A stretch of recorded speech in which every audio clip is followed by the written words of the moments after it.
خواتین و حضرات، آپ کا ہوسٹ شیخ محمد علی حاضر ہے۔ آئیے آپ کو کرتارپور کے حوالے سے اس کی ہسٹری اور ایک قصہ سناتا ہوں۔ 28 نومبر 2018 کو اس وقت کے پرائم منسٹر یعنی عمران خان صاحب نے کرتارپور کی فاؤنڈیشن سٹون لیگ سیریمنی کی، اور کم و بیش ایک سال بعد یعنی 12 نومبر 2019 کو 550ویں جو اینیورسری تھی برتھ کی، یعنی سالگرہ کا دن تھا گرو نانک کی، دیو جی گرو نانک کا، تو اس دن وہ مکمل ہوا۔ اور یوں اس راہداری کو انڈیا کے سکھوں کے لیے کھول دیا گیا۔ بڑے عرصے سے کوئی 65 سالوں سے انڈیا کے سکھ کم و بیش کو 3 سے 4 کلومیٹر دور یہ علاقہ بالکل پاکستان انڈیا کے بارڈر سے متصل ہے، اور وہاں سے کھڑے ہو کے دوربین لگا کے گرو دیو جی کا وہاں سے یہ لوگ دیکھا کرتے تھے گرو نانک کو، اور سوچتے تھے کہ کیا کبھی پاسبل ہو سکے گا ان کے لیے پاکستان آنا آسانی سے، اور یہ 3-4 کلومیٹر کا چھوٹا سا ڈسٹینس اس کی مسافت کر کے اور گرو نانک کی جو آخری آرام گاہ ہے اس کا درشن کیا جا سکے۔ تو تھینکس ٹو عمران خان جنہوں نے یہ راہداری کھول دی۔ اور ہمیں کوئی کم و بیش 5 سال کا عرصہ لگا یہ پلان بناتے ہوئے کہ ہم کب اور کیوں کر گرو نانک کی اس خوبصورت آخری آرام گاہ کے درشن کر سکیں۔ تو فائنلی اس سال 2024 میں ہمیں موقع ملا، اور ہم 16 جنوری کو میں نے پلان بنایا اپنی فیملی کے ساتھ وہاں وزٹ کرنے کا۔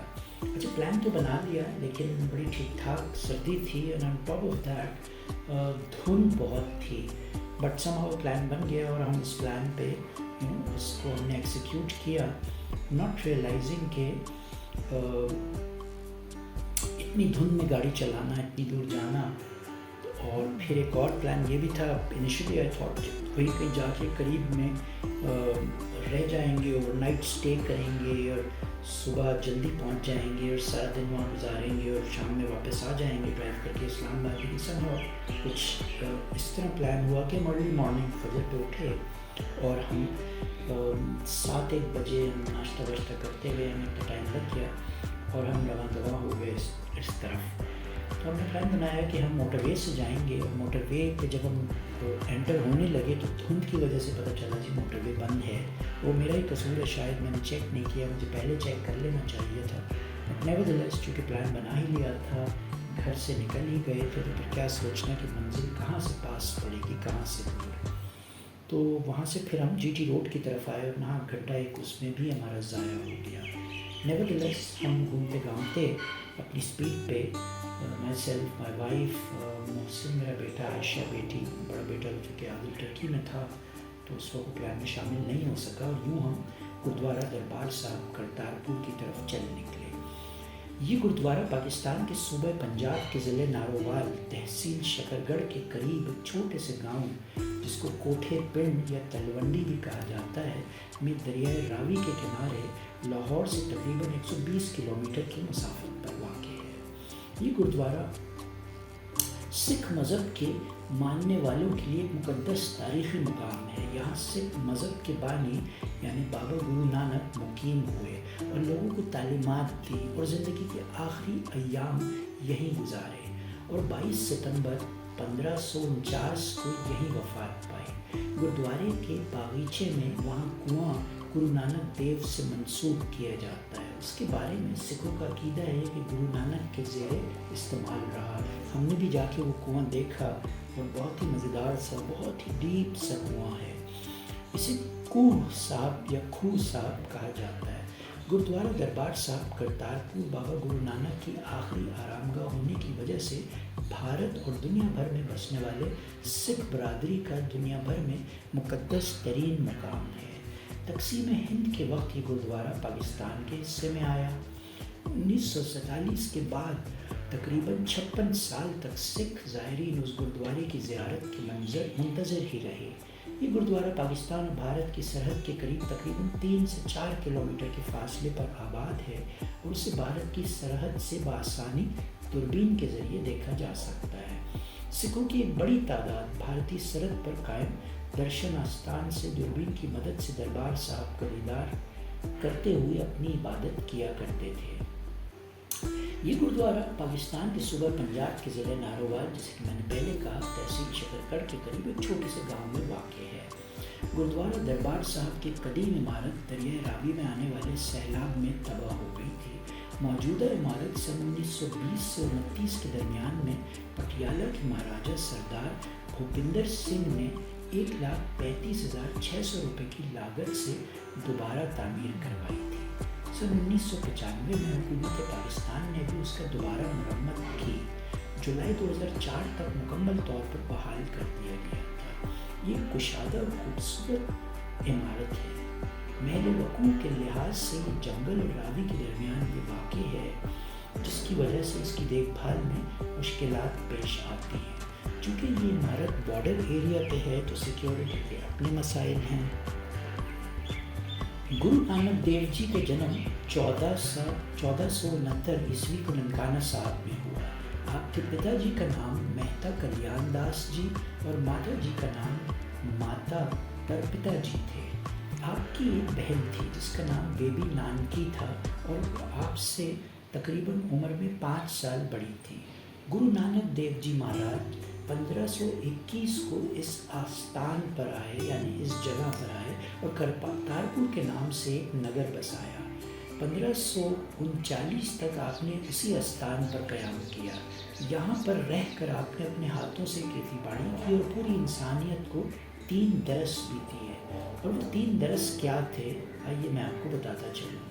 پہلا، نام جپو، یعنی جس پروردگار نے پیدا کیا ہے اس کی بندگی کرو، کرت کرو، اپنے ہاتھوں سے حلال روزی کماؤ، ونڈ چکھو، تمام تفرقات کو مٹا کر سب مل جل کر رہو۔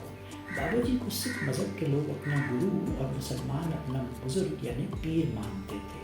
22 ستمبر 1549 کو جب بابا جی پردہ پوش ہوئے تو گورکھ سنگیت مسلمان بھائی آپس میں جھگڑنے لگے کہ ہم بابا جی کے جسم پاک کی آخری رسومات اپنے اپنے مذہب کے مطابق ادا کریں گے۔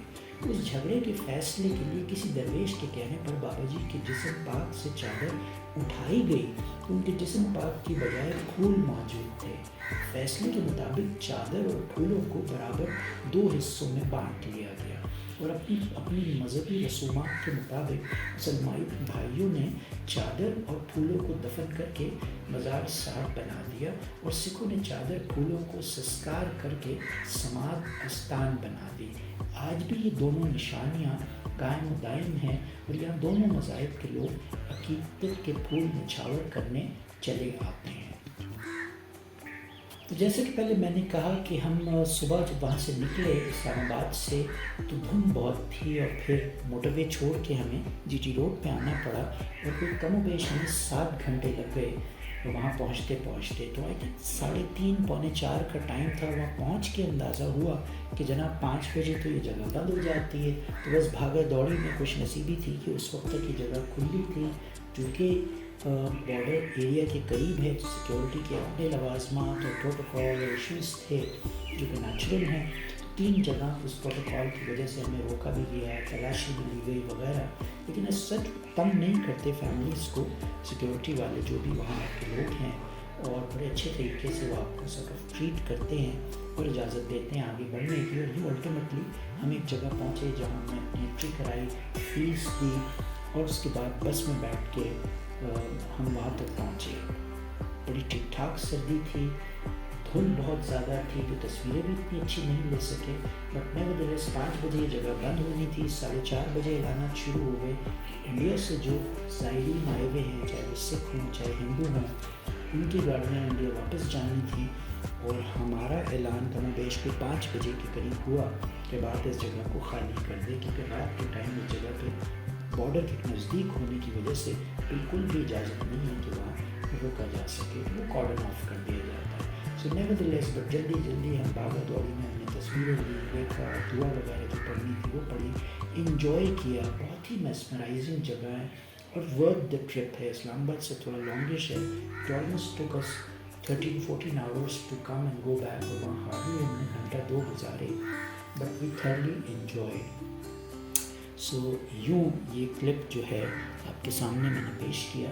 I hope you will also enjoy this clip. اور اگر آپ کو پسند آئے تو لائک کیجئے, شیئر کیجئے, کمنٹ کیجئے, سبسکرائب کیجئے میرے چینل کو, تاکہ میں مزید اس طرح گھومتا رہوں اور آپ لوگوں سے شیئر کرتا رہوں نئی نئی جگہوں کے بارے میں.